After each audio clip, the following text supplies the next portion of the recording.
Welcome to steak. As a low-carb eater, you're probably going to eat a lot of steak. At least we like to eat a lot of steak. You don't have to. You can use chicken and other types of meats. The thing that we do want to do is prioritize protein. We don't care. We don't fear fat. We use fat to satiate with, so we're not hungry. And we slash carbs. We want to keep our carbs. For me, my macros are, I like to keep my carbs under 23 carbs a day. So I rely a lot on steak. A lot of people are afraid of steak. It's a very expensive cut of meat. This is a $24 cut of meat at Costco up here in Alaska. So one thing we don't want to do is cook it poorly or ruin our steak. And you can see that I've got out a few different thicknesses of steak, and the reason is because I want to demonstrate or talk about how we would cook these.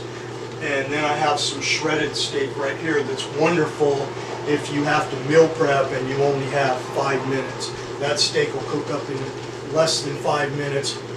You put it in glass bowls, it's great for the next day. So what I do after I meal prep is the following day I take that with me for lunch. I stick it on a paper plate, put it in the microwave for a minute and a half, and it's perfect, just like it came out of the pan. And it tastes great, just like if we were to eat it in the evening. We try to avoid the evening meal, so all my evening cooking is meal prep for the following day. You can do whatever suits you and your family.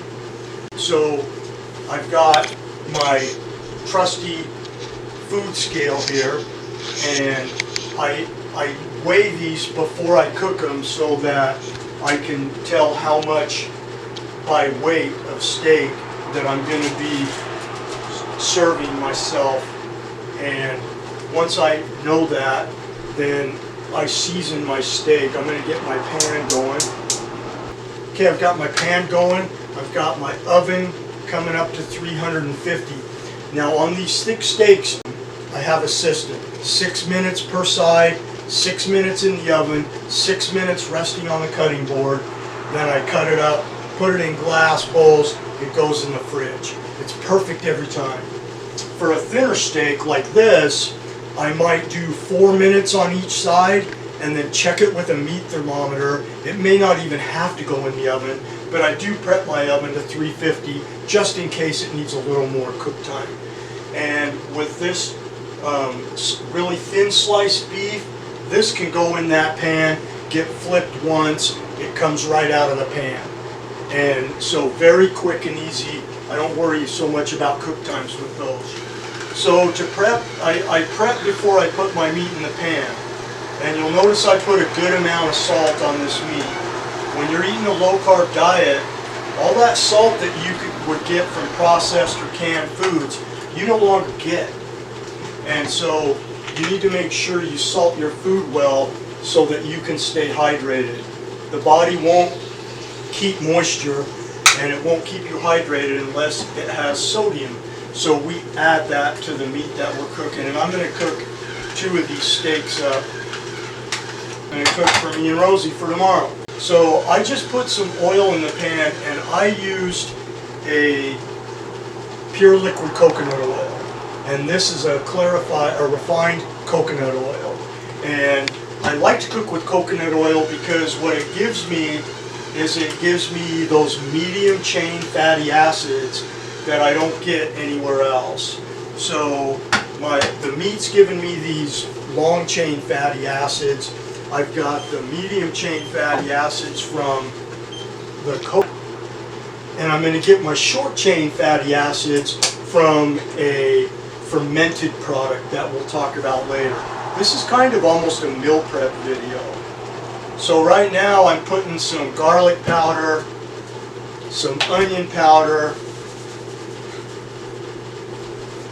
and as you can see, I'm not shy with the spices. So when you're eating low carb, you want to make sure you've got flavor. And meat's a great place for flavor.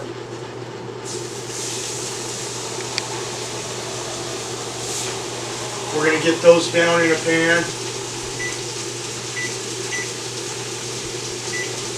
set my timer for 6 minutes. Now I don't have to stand here and fret over these steaks. What I will do, however, is I will season the other side of the steak to prep it for the turn. Once again, plenty of salt. And you have it on medium high or medium low? I have this on high because I want a really hot skillet. I want to sear this off, but I will turn it down through the cooking process because you'll probably see this will start smoking, and we don't want to set off all our heat and smoke detectors in the house if we can help that.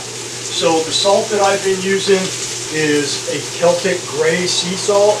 I kind of like it, and so that's what I use. I don't use it for any special reason or any special recommendation. So these steaks I'm going to set aside. I'm going to set those aside and I'll use those on another day. So we'll continue spicing up our steak. We just heard that our oven reached temperature. It's 350 degrees. So we are ready to finish these in the oven when it's time.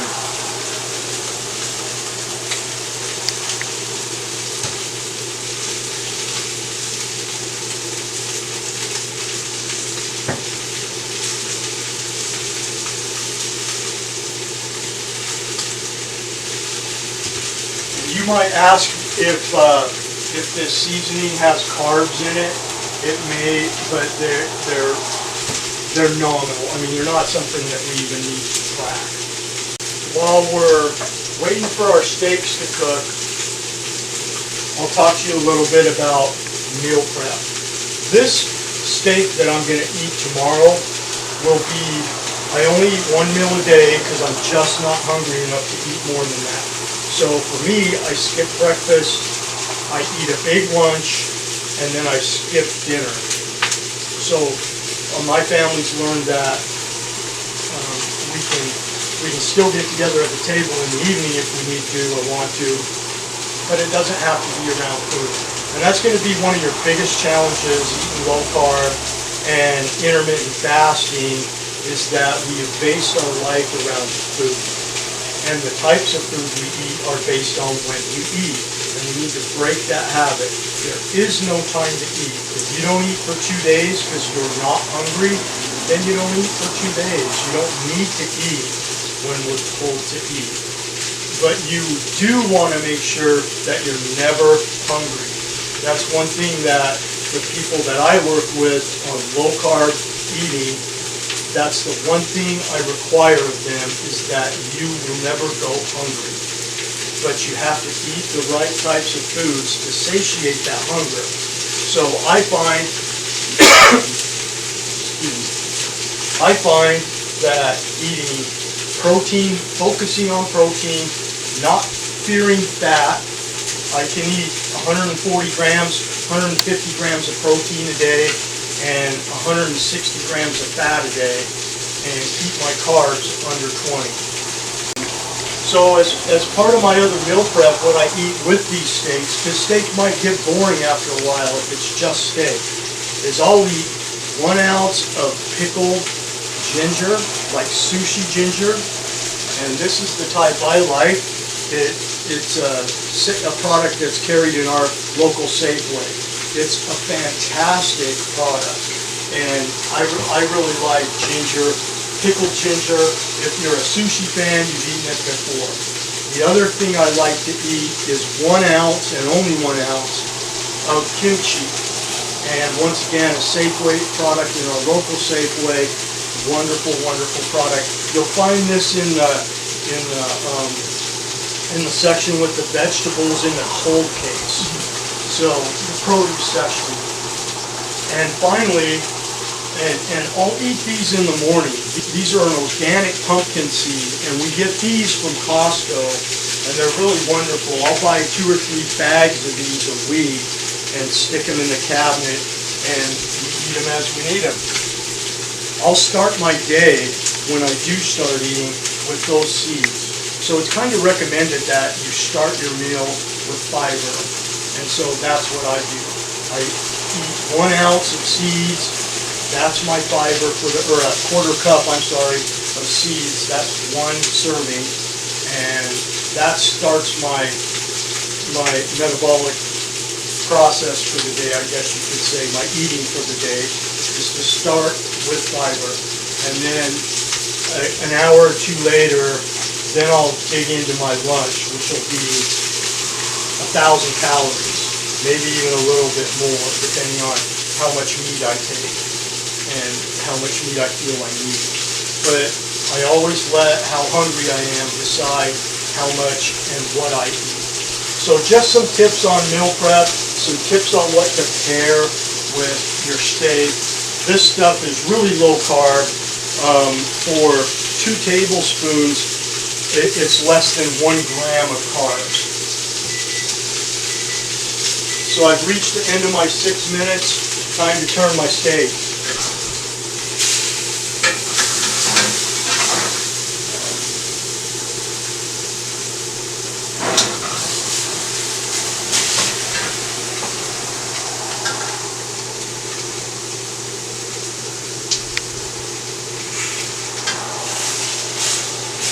So they were nice and charred on that side, a little bit of smoke. I turned my heat down. There will be enough heat in that pan to char the other side, get a good char on there. And we're going to reset this for another 6 minutes.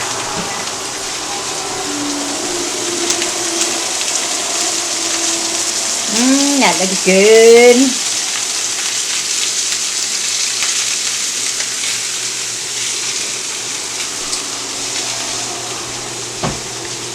So we're going to let this go for 6 minutes. We're going to sear off the sides of the steak. I like to sear off the sides in this hot pan before it goes in the oven. I'll reset the timer for 6 minutes, and I'll see you when we pull them out and take a look. Okay, so these steaks have reached their 6 minutes on this side. I check them with a meat thermometer to get the internal temperature. These steaks are running right about 100 degrees internal temperature. I'm going to pop them in a 350 oven for roughly another 6 minutes. And when these come out, they're going to be a perfect medium rare, a little bit more maybe on the rare side. They're going to be the perfect steak. Cooking a steak longer than medium rare should be a crime. It affects the taste, it affects the texture, but you can cook them however you would like. But my recipes are always going to be for that medium rare to slightly more on the rare side steak. And that's the way I like to eat. So we'll pull these out of the oven here in a second. We'll let them rest for 6 more minutes, and then we'll show you what they look like. So we cleaned up our station a little bit while the steaks were in the oven, and we're getting ready to pull them and put them on a cutting board and let them rest.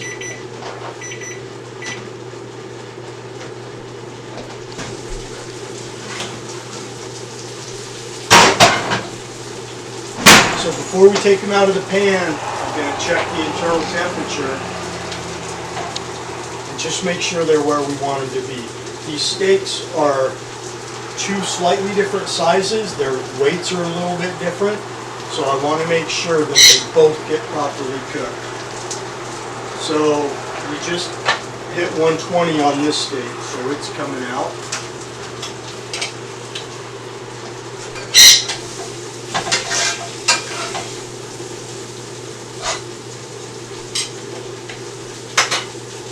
Let's check the big one. Sometimes I find the larger steak can be under. Absolutely not. This steak is perfect.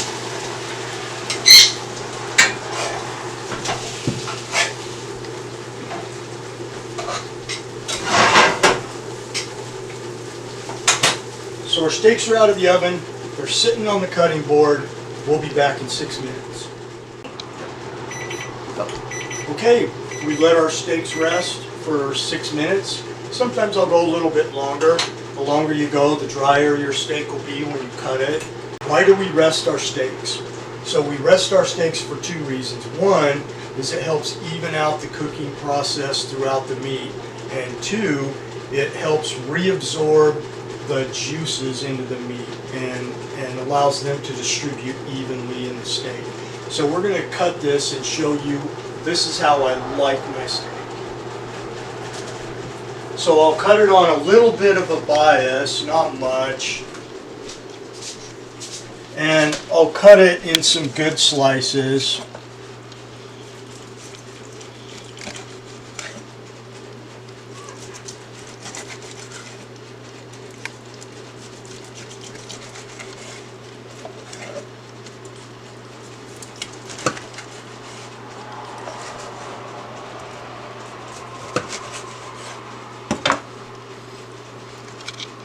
And that's the temperature of our steak on the inside. Now that steak's still a little bit warm, so I can expect it to go just a touch more, but not if I get it right in the fridge. That is a wonderful steak. It also makes it so when I put this in the microwave for a minute and a half, it doesn't take my steak from rare and push it over the edge into medium. So this is exactly how I want my steak to look. And you'll notice that there's not too much blood running all over the place. That's because we let that steak rest before we cut it up. And we'll do the same to this one.